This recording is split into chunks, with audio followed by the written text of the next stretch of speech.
رب العالمین۔ انتہائی معزز سامعین، سورہ زمر آیت نمبر 32 آپ کے سامنے تلاوت کی، پارہ نمبر 24 کی پہلی آیت ہے۔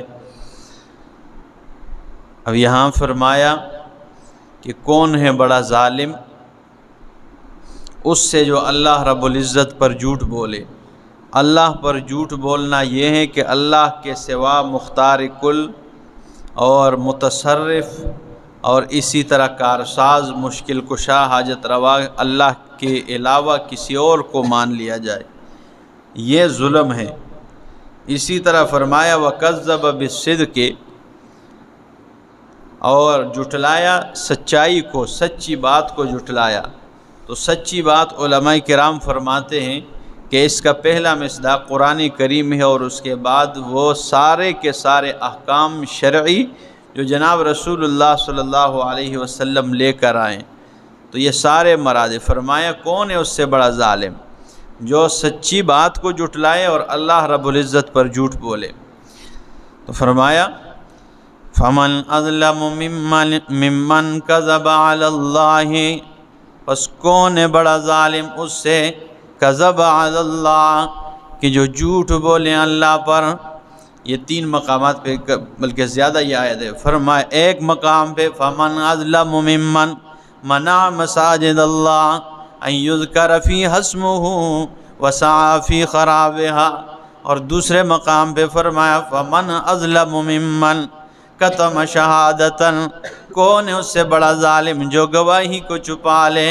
اب ان میں سے ظالم کون ہوگا؟ یہ تو 3 جگہ پہ آئے۔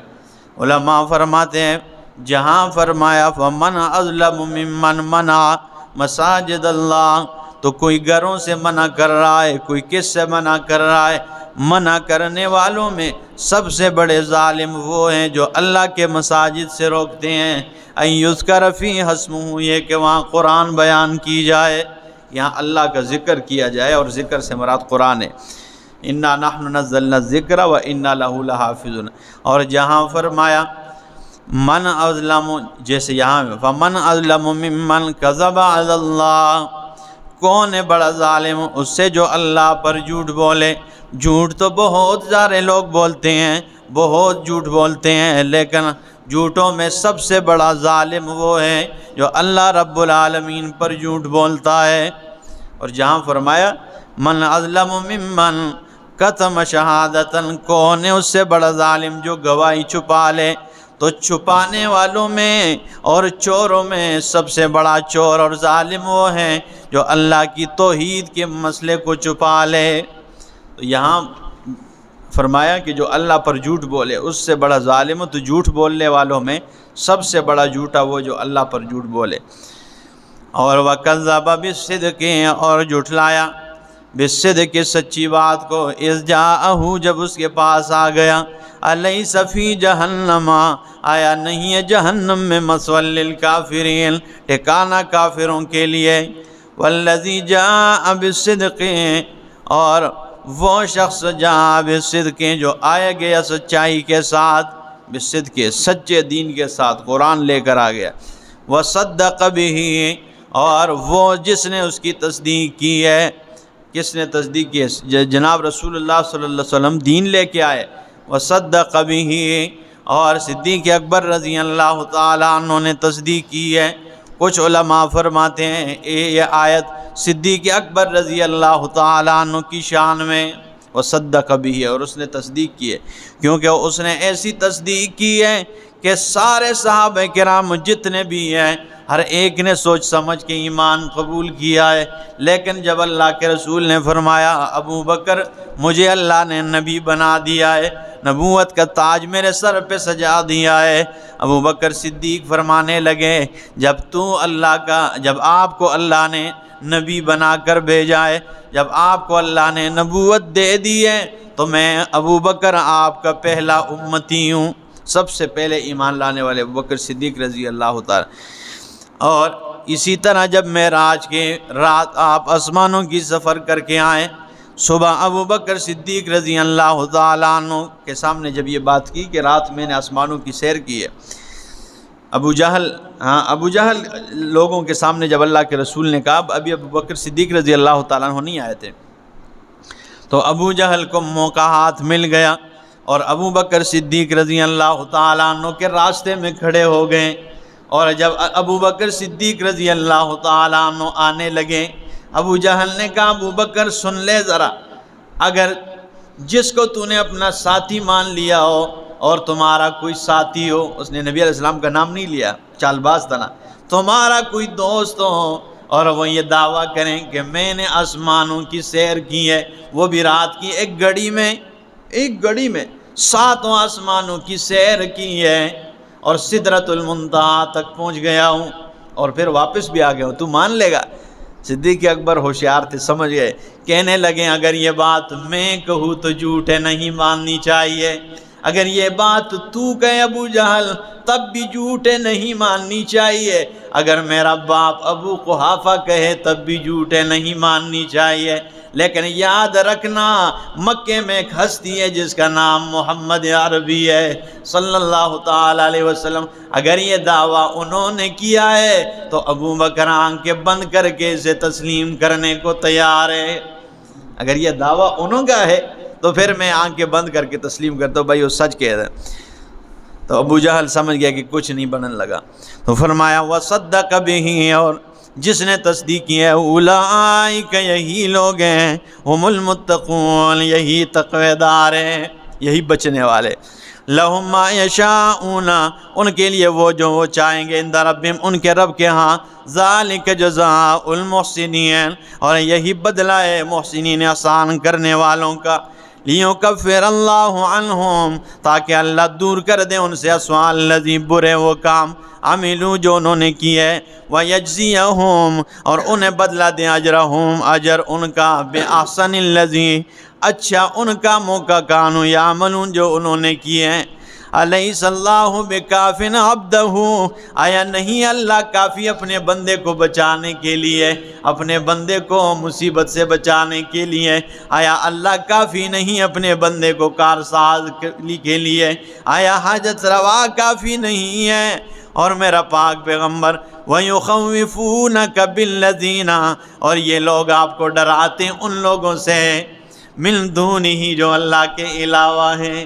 یہ اتنے پاگل ہیں کہ اللہ کے علاوہ اوروں سے آپ کو ڈرانے کی کوشش کرتے، وہ جی فلانا جی یہ کر چھوڑتے، فلانا جی یہ۔ قرآن کی بات ایسی ہے کہ یہ قیامت تک کے لوگوں کے لیے جو ہے نا یہ کتاب ہے، تو آپ کہیں گے یہ اس دور کے لیے اتری ہے۔ تو فرمایا وَيُخَوِّفُونَكَ، اور یہ آپ کو ڈراتے ہیں، بالذین، ان لوگوں سے، من دونی، جو اللہ کے علاوہ ہیں، وَمَن يُضْلِلِ اللَّهُ فَمَا لَهُ مِنْ هَادٍ، اور جسے اللہ گمراہ کریں اسے کون ہے ہدایت دینے والا؟ وَمَن يَهْدِ اللَّهُ، اور جسے اللہ ہدایت دے دیں، فَمَا لَهُ مِن مُضِلٍّ، کون ہے جو اسے گمراہ کریں؟ کون اسے گمراہ کر سکتا ہے؟ الیس اللہ بعزیز، آیا نہیں ہے اللہ بعزیز، زبردست، ذی انتقام، انتقام لینے والا۔ وَلَئِن سَأَلْتَهُم مَّنْ خَلَقَ السَّمَاوَاتِ وَالْأَرْضَ، اور اگر آپ ان سے سوال کریں کہ آسمان و زمین کو کس نے پیدا کیا ہے، لَيَقُولُنَّ اللَّهُ، یہ ضرور کہیں گے کہ اللہ نے پیدا کیا ہے۔ جیسے اگر ان سے آپ پوچھیں، یہ مشرک بھی مانتا تھا، ابو جہل بھی مانتا ہے کہ زمین و آسمان کو اللہ نے پیدا کیا ہے۔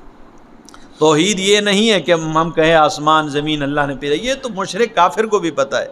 توحید یہ ہے کہ جس چیز کی پوجا پاٹ ہو رہی ہے اس کا نام لے کے کہیں، یہ کک نہیں کر سکتا، یہ توحید ہے۔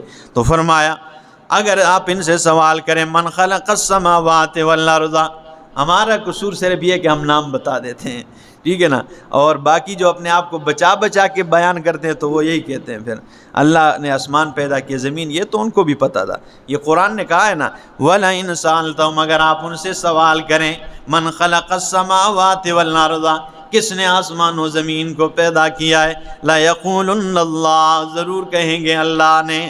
قل کہہ دیجئے، افرأیتم ما تدعون من دون اللہ، قرآن نے بھی نام لے کے پھر کہا افرأیتم مجھے بتلاؤ ذرا ما تدعون من دون اللہ وہ جنہیں تم پکارتے ہو اللہ کے علاوہ، ان ارادنی اللہ بضر اگر اللہ مجھے تکلیف دینے کا ارادہ کریں، هل ہن کاشفات ضرہ آیا ان میں ایسا کوئی ہے جو اس تکلیف کو دور کرنے والا ہو؟ او ارادنی برحمت یا مجھ سے اللہ رحمت میں ربانی کا ارادہ کریں، هل ہن ممسکات رحمتی ہی آیا ان میں ایسا کوئی ہے جو اس کے رحمت کو ٹال دے روک سکیں؟ ایسا کوئی ہے ان میں؟ اللہ فرماتے ہیں ان سے پوچھ لو۔ قل تو کہہ دیجئے حسبی اللہ میرے لیے اللہ کافی ہے، علیہ یتوکل المتوکلون اور اسی ذات پر جو ہیں بھروسہ کرنے والے بھروسہ اور اعتماد کرتے ہیں۔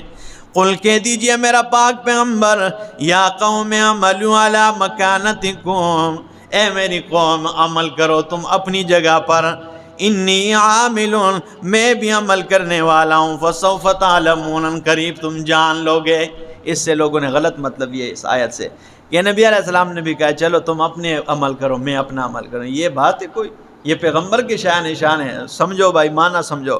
فرمایا قل یا میرا پیغمبر کہہ دیجئے یا قوم اے میری قوم اعملوا علی مکانتکم عمل کرو تم اپنے طور طریقے پر جو تم شرکیہ اعمال کرتے ہو اپنے طریقے پر عمل جاری رکھو، انی عامل اور میرا بھی عمل جاری ہے اور قیامت تک جاری مرنے دم تک جاری رہے گا، اور وہ یہ کہ میں تمہارے شرکیہ اعمال کا رد کرتا رہوں گا۔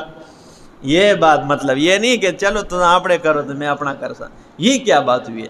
یہ تو ہر عالم تنگ آ جائے گا تو کہ چلو یہ تم اپنا کام کرو تو میں اپنا کام، یہ اس طرح مطلب نہیں ہے۔ یا قومی اے میری قوم اعملوا علی مکانتکم تم اپنے طور طریقے پر عمل کرو، انی عامل میرا تمہارے اوپر رد کرنا اسی طرح جاری و ساری رہے گا، فسوف تعلمون قریب تم جان لوگے۔ من یأتیہ کون ہے جس کے پاس آئے عذاب عذاب یخزیہ جو سے رسوا کریں، ویحل اور اترتا ہے علیہ اس پر عذاب مقیم دائمی عذاب۔ انا انزلنا علیک الکتاب بے شک ہم نے نازل کیا آپ پر کتاب للناس لوگوں کے لیے بالحق کے حق کے ساتھ۔ حضرت شیخ القرآن امام محمد طاہر رحمہ اللہ کے خلاف تقریباً 100 بندے کے قریب اکٹھے ہو گئے تھے، سارے مولوی اکٹھے ہو گئے اور تانے چلے گئے کہ یہ عام لوگوں کے سامنے قرآن بیان کرتا ہے۔ رپورٹ کٹوائی ہے باقاعدہ، عام لوگ جب 16 علوم نہیں پڑھیں گے تو ان کے سامنے قرآن نہیں بیان کرنا چاہیے۔ بات وہی تھی نا کہ ان کے پول کھول جاتے اگر عوام کو پتہ چل جائے کہ انہوں نے کیا کیا ہے، تو باقاعدہ کتنی بار گئے اور حضرت شیخ القرآن کے خلاف کیا ہے رپورٹ کٹوائی۔ تو جب شیخ القرآن تھانے میں گئے تو ادھر اسے چوک اور سب کو بٹھایا اور سورہ جمعہ کھولی۔ فرمایا یہ سورۃ الجمعہ ہے اور پارہ نمبر 28 ہے، آیت نمبر 2 میں فرمایا هو الذی اللہ وہ ذات ہے بعث فی الامیین رسولا جس نے ان پڑھوں میں امیین میں رسول مبعوث فرمایا ہے۔ اللہ وہ ذات ہے جس نے امیین میں رسول مبعوث فرمایا ہے، منہم انہی میں سے یتلو علیہم وہ پڑھتا ہے ان پر آیاتی ہی اللہ کے آیات کو پڑھتا ہے بیان کرتا ہے، وَيُزَكِّيهِمْ اور انہیں پاک کرتا ہے، وَيُعَلِّمُهُمُ الْكِتَابَ وَالْحِكْمَةَ اور انہیں کتاب و حکمت کا علم دیتا ہے، وَإِنْ كَانُوا مِنْ قَبْلُ لَفِي ضَلَالٍ مُبِينٍ اور نہیں تھے اس سے پہلے یہ لوگ مگر کھلی گمراہی میں تھے۔ جب یہ آیت پڑھی نا ایسے چور اندر گیا اور ڈنڈا اٹھا لیا، ٹھیک ہے نا، وہ سمجھے کہ چلو یہ ابھی اندر سے کوئی فیصلہ کر کے آئیں گے، ڈنڈا اٹھا لیے فاروق اعظم کی طرح جیسے وہ تلوار لے کے آئے تھے اور سر قلم کر دیے، اس نے ان کی ادبار پہ شروع کر دیا، جی جاؤ دفع ہو جاؤ، ٹھیک ہے نا۔ تو قرآن نے کہا ہے کہ میں نے رسول اللہ فرماتے ہیں امیین میں بھیجا تاکہ وہ میری آیات پڑھے بیان کرے ان پہ، یہ لوگ جاہل تھے اور انہوں نے رپورٹ کٹوائی کہ یہ عام لوگوں جہالا کے سامنے قرآن بیان کرتے۔ تو فرمایا ادھر بھی یہی بات ہے، انا انزلنا علیک الکتاب میرا پیغمبر ہم نے آپ پر کتاب نازل کی ہے، للناس لوگوں کے لیے، بالحق حق کے ساتھ، فمن اہتدی، پس جس نے ہدایت حاصل کی فلنفسہ، اس کا فائدہ اس کی جان کے لیے، ومن ضل، اور جو بھی گمراہ ہو گیا فانما یضل علیہا، اس کی گمراہی کا وبال اسی پر ہوگا، وما انت علیہم بوکیل، اور میرا پاک پیغمبر آپ ان پہ کوئی ذمہ دار نہیں ہے۔ اللہ پاک عمل کی توفیق عطا فرمائے۔